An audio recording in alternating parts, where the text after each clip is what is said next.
Good morning, જય શ્રી કૃષ્ણ। આજના નવા વ્લોગમાં તમારું સ્વાગત છે। આજે આપણે રવિવાર રહ્યા છીએ એટલે ભાખરી નથી ખાવાની, એટલે સીધી સાડી જ બનાવવાની છે। સાડીનો બહુ મોટો ઢગલો થઈ ગયો છે, એવું બધું છે ને। મમ્મી તો સાડી બનાવડી છે, હું ને મમ્મી બે રવિવાર રહી છીએ એટલે આજે ભાખરી નથી ખાવાની અને સાડી બનાવવાની છે। સાડીનો જોઈ શકો છો કેવડો મોટો ઢગલો થઈ ગયો, મમ્મી તો બેસી ગયા છે સાડી બનાવવા માટે। साड़ी बनवा मળી છે અને બારે તે આવડો મોટો ઢગલો થઈ ગયો છે। ચાલો તો થોડુંક કામ કરી લેવી, થોડીક સાડી બનાવવી છે બનાવી લેવી, પછી બપોરે મળશું હવે। તો ચાલો, મસ્ત મજાનું જમવાનું રેડી થઈ ગયું છે, હવે આપણે જમી લઈએ। જમવામાં શું શું છે? કોબીનું શાક, બાજરાનો રોટલો, હળદર ને કાંદા ને છાશ ને મરચાં ને રોટલી ને બધું જમી લઈએ। તો આપણે જમી લીધું છે। આપણે આજે ઉપવાસ હતો એટલે બપોરે જમી લીધું છે। તો હવે આપણે સાબુદાણાની ખીચડી કરવાની છે, તો એ પલાળી દેવી। એકદમ ઠંડા પાણીમાં પલાળવાના છે। બપોરે અત્યારે 1-1:30 સમથિંગ થયું છે ત્યારે પલાળ્યા છે, સાંજ થાય ત્યાં સરખાઈ પલળી જશે। ગરમ પાણીમાં નથી પલાળવાના। આપણે એક્ઝિબિશનમાં જવાનું શું છે, અચાનક જાવી છે એક્ઝિબિશનમાં, મળવી હવે આગળ। આપણી એક્ઝિબિશનમાં જવાનું છે, કોની સાથે જવાનું છે તેની સાથે હું તમને મળાવી દઉં। આ છે બંસીબેન અને વીઆઈપી પાસ છે હો આપણી પાસે। આ વ્લોગર છે મિતભાઈ ધામેલિયા વ્લોગર, અત્યારે કેમેરાનું સેટિંગ કરે છે। તો ચાલો મળીએ આગળ।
રીલ્સ ઉતારો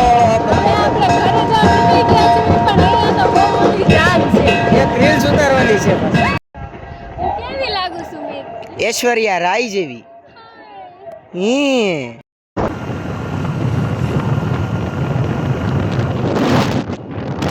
આપણે નાસ્તો કરવા આવી ગયા છે। નાસ્તો કરવા તો સ્પેશિયલ મીતભાઈ માટે જ આવ્યા છે। આપણે તો કઈ ખાવાનું છે નહીં, પણ મીતભાઈની ફરમાઈશ હતી કે મારે હોટડોગ ખાવો છે, તો ખાઈ લે મીતભાઈ હોટડોગ। આપણે બપોરે 1:30 વાગે જે સાબુદાણા પલાળ્યા હતા એ પલળી ગયા છે। હવે તેને આવી રીતના કોરા કરી નાખવાના।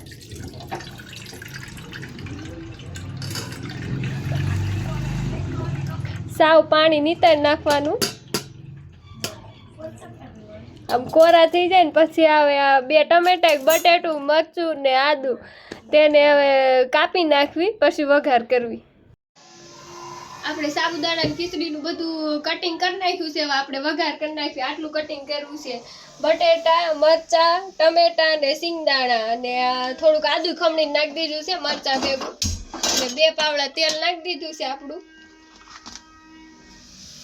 તેમાં હવે હિંગ નાખી દેવાની અને મરચા, હિંગ નાખીને મરચા નાખી દેવાના, તેલ જેવું ગરમ થાય ને એવું, પછી બટેટા।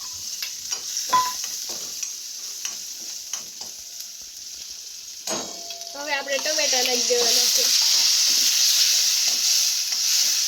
અને સિંગદાણા।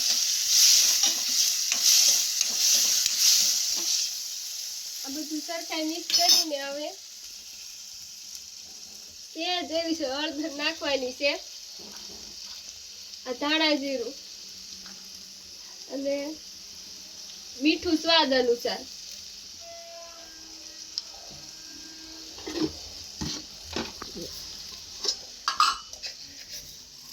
થોડીક એવી ખાંડ નાખી દેવાની છે. લીંબુની કઈ જરૂર નથી, આપણે ટમેટા 2 નાખ્યા છે, ટમેટા જાજા નાખ્યા છે એટલે લીંબુની જરૂર નહીં પડે. હવે આને સરખાઈ મિક્સ કરી દેવાનું. લીલું મરચું નાખ્યું છે એટલે ચટણી નાખવાની કઈ જરૂર નથી.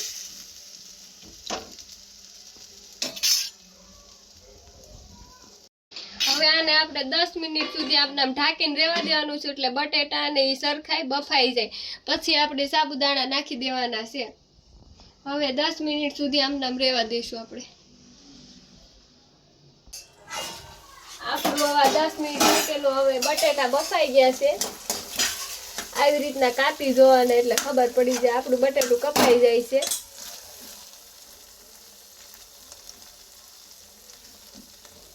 તો આ બટેટું કપાઈ જાય એટલે આપણું બટેટું સડી ગયું છે, બધું પ્રોપર થઈ ગયું છે. હવે આપણે આ ક્યાં થોડી વાર પહેલા જ તે સાબુદાણા મેક્યા હતા, હાવ કોરા પડી ગયા છે. હવે એને આમાં નાખી દેવાના. પાણી નથી નાખવાનું, સેજ સાબુદાણામાં સાવ કોરા પાડી દેવાના છે. હવે આમ થોડીક વાર સુધી હલાવવાનું છે, 4-5 મિનિટ સુધી હલાવશો ને એટલે આ સાબુદાણામાં સ્વાદ બેસી જાય છે. થોડોક આમ સ્વાદ વાળા સાબુદાણા થઈ જાય છે, સાવ મોળા હોય ને તે.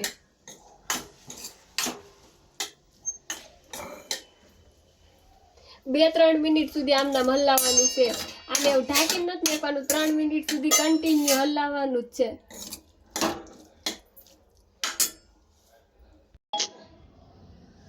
આપણી સાબુદાણાની ખીચડી હવે રેડી થઈ ગઈ છે. હવે આપણે ટ્રાય કરી લઈએ.